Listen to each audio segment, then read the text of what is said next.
Chapter 3 The Blessings of Destruction. If fire break out and catch in thorns, so that the stacks of corn, or the standing corn, or the field be consumed therewith, he that kindled the fire shall surely make restitution. Exodus 22:6. This passage has to do with legal liability.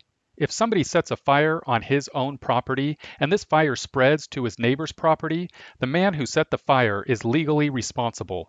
He has to make restitution to his victim. This is a case of accidental damage. How much greater is the liability when the damage is deliberate? The Bible makes it clear that ownership involves legal responsibility. An owner is responsible for his property-based actions. He is not entitled to pass on his cost of ownership to his neighbor unless his neighbor has given permission. His neighbor has been granted legal immunity for his property. This is a legal boundary. No one is allowed to invade his property. This is not just geographical property. This is any form of property. Here we see that the Bible teaches a concept of profit and loss. The owner of the initial field hopes to benefit in some way from lighting a fire on his property. This is a cost of operation. This is a risk. He is not allowed to transfer this risk to his neighbor. It is clear that in the case of a fire, his neighbor has suffered damages. The man who started the fire is legally responsible for the damages inflicted on the neighbor. This is a concept of strict liability. There is not a hint in this text that neighborhoods are benefited by fires that get out of control. There is not a sense of the idea that invading another person's property can take place at zero cost to either society or the victim. If this is true of an accidental fire, how much greater is the liability in the case of an arsonist? With this as background, let us study the example of a perverse idea. The idea that inflicting destruction creates wealth. Hazlitt began with the issue of war. In 1946, this was in everybody's mind. The world had just come through a devastating conflagration in which something in the range of 60 million people had died. He began with popular opinion, including the great captains of industry, chambers of commerce, labor union leaders, and editorial writers. 1. Owner. The owner of the broken goods was a victim of violence. The war had invaded his property. He is now poorer than he had been before the war began. He had owned property that was in good working order. He now owns a pile of rubble. He has suffered a major loss. Had his next-door neighbor started a fire on his property and had the fire spread to his neighbor's property, the fire starter would owe restitution. The victim would be compensated for his loss.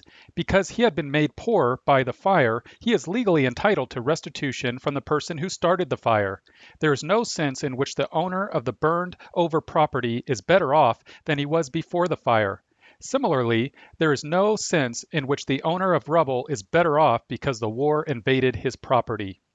An owner has responsibilities in life. These responsibilities led him to accumulate property before the war. Now this property is destroyed. This reduction of personal responsibility has taken place through no fault of his own. But to the extent that his property had enabled him better to fulfill his responsibilities, whether to God, his family, his community, or himself, he is now less able to fulfill those responsibilities than he had been prior to the war. As an owner, he had been the beneficiary of multiple streams of income from his capital goods. He no longer has these streams of income because he no longer has functioning capital goods. He is poorer in terms of income than he had been before the war. He is less able to fulfill his responsibilities in life. He also has a new concern. Will there be another war? Will his property be invaded again? Should he accumulate property that is easily destroyed in wartime? Should he allocate his property, such as labor, into forms of capital which, if he were confident of continuing peace, he would not consider?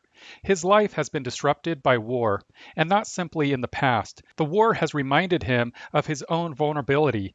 He must now consider allocations of his capital that will reduce his consumption or reduce his productivity, but which are necessary to protect him against another outbreak of violence. 2. Window. As an owner of capital, he had served the community. Scarce economic resources have economic value. We know this because they command prices in the market. Somebody is willing to bid for either ownership or the use of the resources. Somebody must make the decision regarding who should have access to these resources. Who should have access to the income streams or the streams of production that are generated by this property. Such decisions are not made at zero cost. Somebody has to be economically responsible for them. Somebody has to make decisions in terms of the highest bids of consumers or their economic agents, entrepreneurs. Before the war, the owner had decided that he would make the highest bids to retain ownership. He therefore forfeited the use of whatever money or wealth that the highest bidder for everything he owned would have paid him. That was his cost of operation. In terms of his own hierarchy of values, both moral and economic, he allocated wealth to retain ownership of his property. If this property provided income for him, then he was able to make voluntary exchanges with other people. But now his tools of production are broken. Now he cannot afford to make these exchanges. The productivity that his tools of production had previously provided him is missing in action. To say that he is better off now than he was before the war is ludicrous. Hazlitt's argument shows that he is not better off. Now he must spend money or time to replenish his stock of capital. He may make these expenditures, but the cost of these expenditures ought to be clear. Whatever he would otherwise have purchased had the war not invaded his property. The broken tools of production, analytically speaking, are exactly like the broken window. He is the victim of violence. There is no pent-up demand. There may be post-war demand because the victim needs to replace his broken property, but this demand would have been manifested even if there had been no war. It simply would have been manifested in other areas of the economy. Total demand is less than it would otherwise have been because the wealth of the person going into markets and attempting to buy goods and services is less than it was prior to the war. 3. Stone.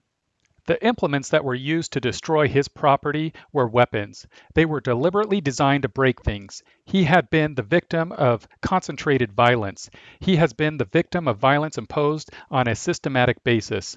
In this case, the destroyer's motivation was not envy. His motivation was destruction for the sake of the official causes of the war. There is no doubt that war is destructive. It is certainly more destructive than a stone thrown at midnight by an envy-driven vandal. The war's victim has suffered greater loss than the stone would have inflicted on him. It may be that he was not the direct victim, but he was forced to pay taxes to support the war effort. He is therefore poorer than he would have been if he had not had to pay those taxes. There is no pent-up demand. 4. Costs. The cost of replacing the rubble with new capital equipment must be borne by somebody. There are no free lunches. There is no free capital. Somebody must pay. The net wealth of the victims of the war is lower than it was before the war, so demand registered by the victims in those markets associated with the removal of rubble and the building of new structures may be higher than it was prior to the war, but this means that demand registered by the victims in those many markets that are not associated with removing the rubble and building new structures will be reduced. Meanwhile, the victims will live in terrible conditions. They will suffer greatly. They are no doubt highly motivated to remove the rubble and rebuild living quarters. But unless they find resources in terms of their own labor, meaning opportunities to serve the general community within the framework of a free market, they will not be able to register this demand in a way that promotes economic growth. There is no escape from the cost of destruction. Destruction imposes unexpected costs on victims. To imagine that these victims will be better off because they will live in new buildings is to imagine that they are now better off than they would have been had their homes not been destroyed. But the very fact that the victims did not tear down the old buildings and replace them before the war began indicates that they are in a less desirable situation today after the war than they had been before the war. They are now forced to buy what they did not want to buy. They had to re-budget not because they are better off, but because they are worse off. 5. Consequences.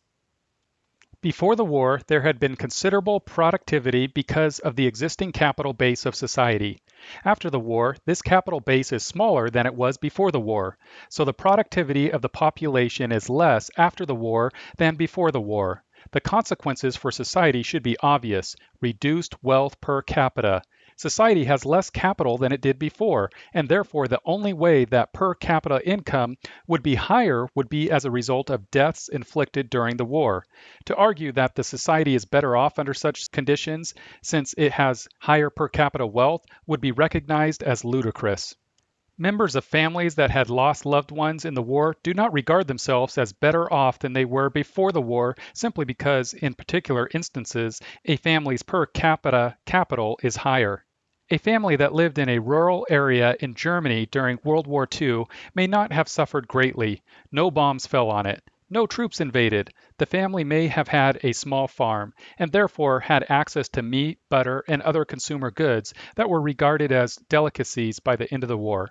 But if that family lost a husband or a son during the war as a result of conscription, the widows did not regard themselves as better off because a higher ratio of per capita investment. The division of labor shrinks during a bombing raid. Specialization shrinks as a result of the reduced division of labor.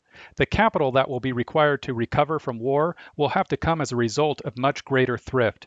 Prior to the war, this degree of thrift was not mandatory, for the society had an inherited legacy, capital that had been built up for decades or even longer. After the war, the capital is gone, so whatever capital is replenished through much greater thrift could have been invested before the war, meaning that it would have been added to a far larger capital base. A society that has experienced bombing raids, invasions by millions of troops, and losses of life as a result of battlefield deaths and civilian disease is not richer than it was before the war. Hazlitt understood this in 1946. Those American businessmen who imagined that there would be pent-up European economic demand because of the war, which in turn would benefit them, did not count the cost of the war. They did not count the cost to individuals. They also did not count the cost to the social order due to a shrinking division of labor. Conclusion. A variant of this argument applies to natural disasters. After a tornado or earthquake levels a community, there will be an article about the stimulative economic effects of the disaster. Former homeowners will have to rebuild. This, we are assured, is positive economically. The victims will own newer buildings. The local economy will boom. The inability of people to recognize the existence of the things unseen is at the heart of their economic ignorance. Hazlitt was wise to resurrect Bastiat's metaphor of the broken window. He made the correct point with respect to pent-up demand. But need is not demand. Effective economic demand requires not merely need, but corresponding purchasing power. If Christians took seriously the biblical law of fire starting, they would be less likely to make such a conceptual error. The Bible does not mandate economic restitution for acts that increase the wealth of third parties.